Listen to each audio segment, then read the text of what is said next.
देखिए 14 नंबर प्रश्न पर ध्यान दीजिए। इसमें क्या है, प्रीमियम वाली बात है, ठीक है।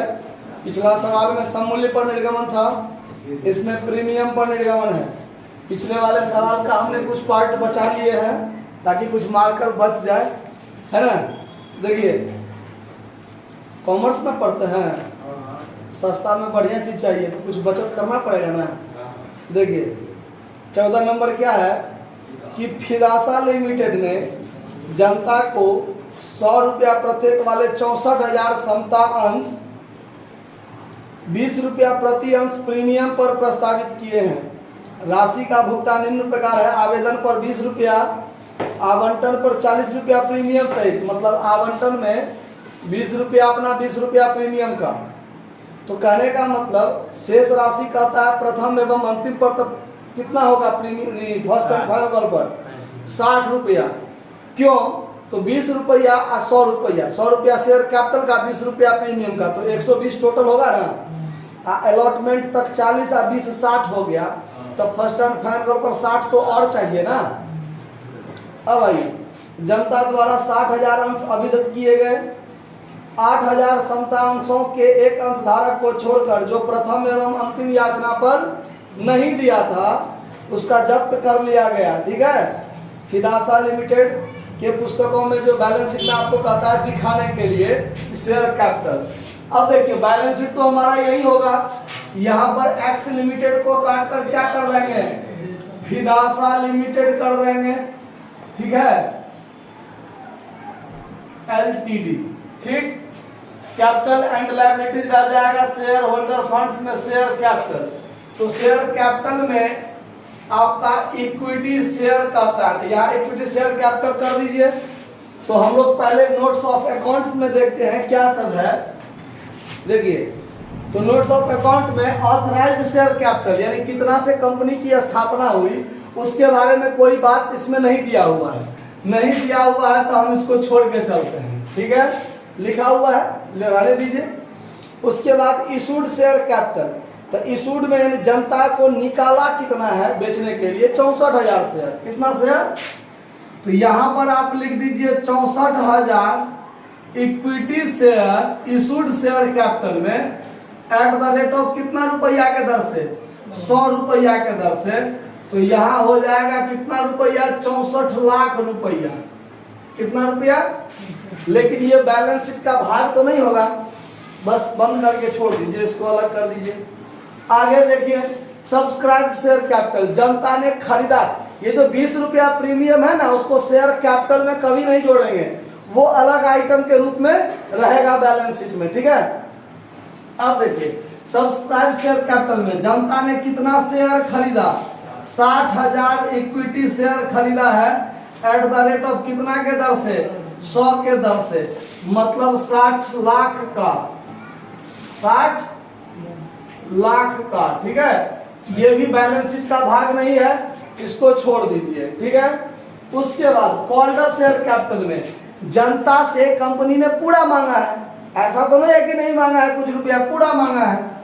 तो 60,000 इक्विटी शेयर पर एट द रेट ऑफ 100 रुपया के दर से, तो 60 लाख का ईवी हो गया, जबकि बैलेंस शीट का ईवी भाग नहीं है, नहीं है ना। बैलेंस शीट का भाग क्या होता है, पेड अप शेयर कैपिटल। तो पेड अप शेयर कैपिटल में क्या होगा उस पर ध्यान दीजिए।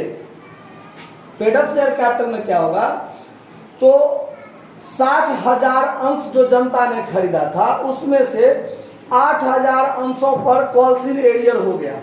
क्या हो गया, और जिसके कारण उसको क्या कर लिया गया, जब्त कर लिया गया, पूरा पूरी जब्त कर लिया ना।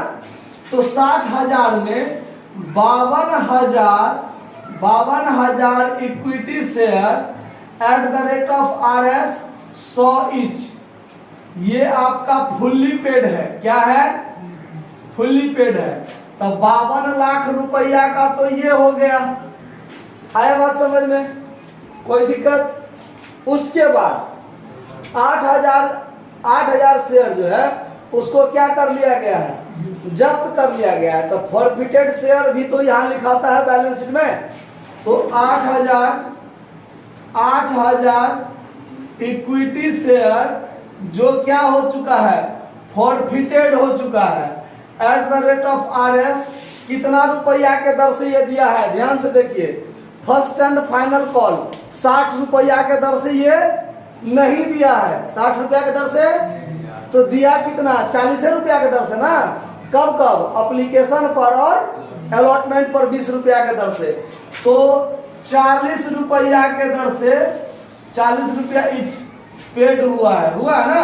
ये फॉरफिटेड वाला है, लेकिन फॉरफिटेड को भी बैलेंस शीट के बाहर मतलब पेड अप कैपिटल के अंतर्गत उसको भी रखा जाता है।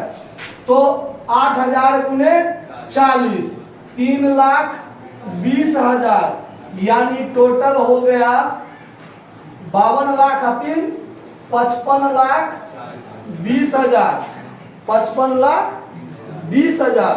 ये 55,20,000 जो होगा ये क्या होगा, paid up share capital. Paid up तो 55,20,000 क्या हो गया, पेड अप शेयर कैपिटल, जो आपका कहाँ चला जाएगा बैलेंस शीट में, इक्विटी शेयर कैपिटल कितना चला जाएगा, 55,20,000 जाएगा। अब शेयर होल्डर फंड्स के अंतर्गत एक और हेडिंग होगा, सिक्योरिटीज प्रीमियम रिजर्व। ये शेयर होल्डर फंड्स के अंतर्गत ही लिखाएगा। तो सिक्योरिटीज प्रीमियम जो है ये 60,000 अंश पर 20 रुपया के दर से पूरे के पूरे अलॉटमेंट पर तो आ गया होगा, नहीं आया होगा सो बात तो नहीं है, क्योंकि कॉल्सिन एरियर जो कोई शेयर होल्डर किया है तब किया है, जब फर्स्ट एंड फाइनल कॉल पर गया है तब, अलॉटमेंट तक तो सब दिया है।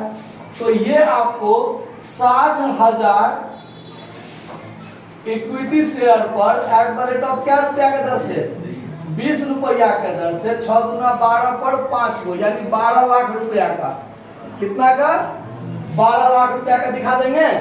कहीं दिक्कत, बैलेंस शीट में और कुछ नहीं कहता है बनाने, बस इतना दिखाने के लिए। अगर आपका सवाल यहाँ बनकर क्या हो गया, तैयार हो गया। अगर यही कहेगा बैलेंस शीट बनाकर दिखाइए, तो बनाकर दिखाइए तो इसको टोटल कर दीजिए, क्या कर दीजिए, टोटल। तो ये टोटल जोड़ के जो होगा वो यहाँ कर दीजिए। अब फिर बी में लिखिएगा एसेट्स, एसेट्स में इतना रुपया और ये रुपया, इतना रुपया तो बैंक में आया होगा कि नहीं आया होगा, तो यहाँ हो जाएगा कैश एट बैंक। कितना रुपया, ये हो जाएगा 67,20,000, 67,20,000। तो यहाँ भी आप 67,20,000 क्या कर दीजिएगा, लिख दीजिएगा। और ये नोट ऑफ अकाउंट क्या नंबर से आया, 5 से, 5 नंबर ना। और ये नहीं हम लिखे, हमने इसमें 5 नंबर में इसको अंकित किया है ना, तो यहाँ 5 नंबर अंकित करेंगे। अगर इसमें हम इसको पार्ट नहीं लिखते, यहाँ से 1 2 3 4 करते, तब यहाँ 4 लिखते। आया बात समझ में। अब चलिए यहाँ भी आप टोटल 67,20,000 लिख दीजिए, आपका बैलेंस शीट बनकर क्या हो गया, तैयार हो गया। कहीं कोई दिक्कत इसको समझने में, नोट कर लीजिए। धन्यवाद।